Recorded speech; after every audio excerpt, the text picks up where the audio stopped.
art. Painting are the elements, and the elements are line, size, shape, direction, color, value, and texture. You'll see those to some extent or another in every work of art. But then those, and that would be kind of if you looked at it just very pragmatically, that could be your accuracy side, okay? Okay. But then on the this. other side, on the expression side, you have the principles of art, and those are unity, harmony, contrast, dominance, repetition, variation, gradation, and balance. Wow, so this is very platonic because there's like Yes. the particular and the universal almost. Yes. Oh, this is wonderful. And Yeah. when And you so, when you do them well, right, there's beauty, and when you don't do them well, there's falling away or something like that. yeah. So Wow. on the expression side, if you take, for example, take repetition, for example. One of the mantras of an artist typically, especially if you're working in non-objective or abstract art, but you're trying to make something beautiful. If you make a mistake, make it again. Yeah. Okay, because then you can create a kind of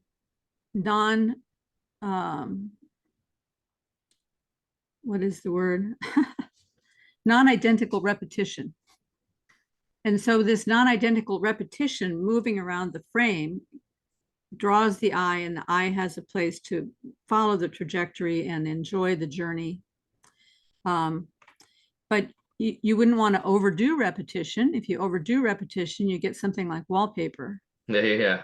Okay, if you underdo repetition, then you don't really have harmony, because the elements of the work are not united.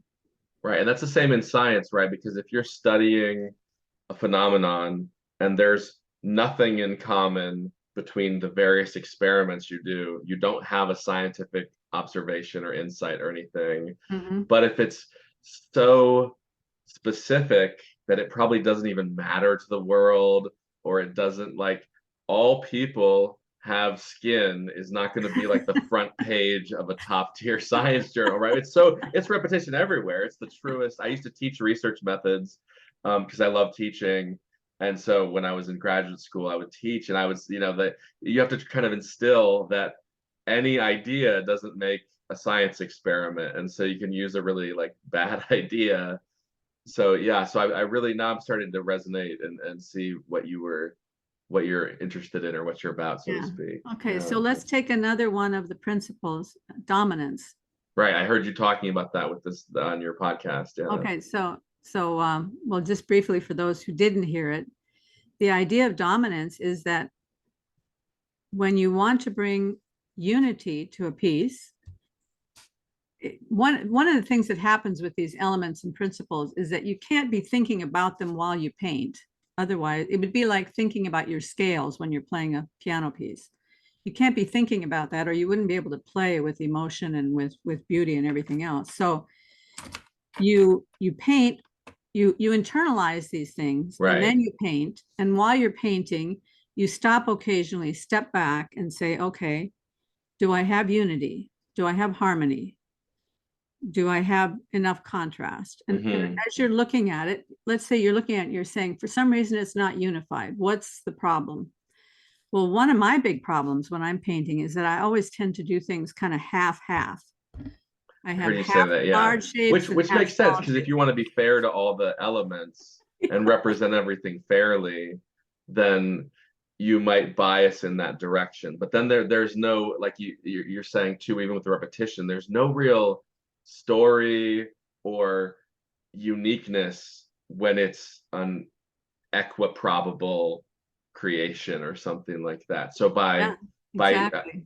And we're such an anti-dominance thinker of a society right now. It's like, oh, dominance, that's a trigger warning or something. But it needs to be about something that is different from all the rest of the world or something like that.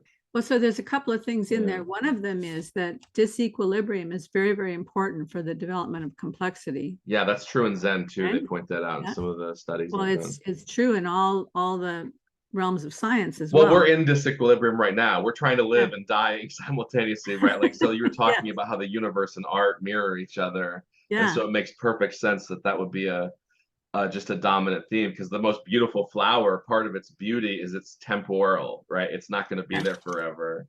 Yeah. Yeah. Exactly. So that's one of them. The other thing is when we, because of the way we've been drilled into us by the world, we tend to think of dominance as something that um, is like at the top of the hierarchy. They're gonna, it's gonna be oppressive. But in the art world, when you're talking about bringing unity to a painting, and dominance means you do about like 80% of something. Let's say your painting is 75, 80% light and 20% mid colors and dark. So you have a little bit of black in there, you have a few bright colors, and then most of the painting is white. That would look like a circus painting, maybe. It would be very pretty, very cute. You'd have lots of bright colors and a lot of white background or very light background. It would be very cheerful. Mm-hmm. But you could also have a painting that is 70% dark and like 20% light moving through it, and then just a pop of color someplace. Yeah, That would be yeah. like a really bright graphic design, right? It would be would really catch your eye. But you're not looking at the thing that's the 75%. Mm-hmm. That's just there to bring unity. What you look at is that little piece, whatever that little piece is. If it's a little piece of color, or it's a little piece of unusual texture, or a little piece of the opposite of what everything else is, that's where your eye goes. So the dominance is there as a support and encouragement for the focal point. Mm.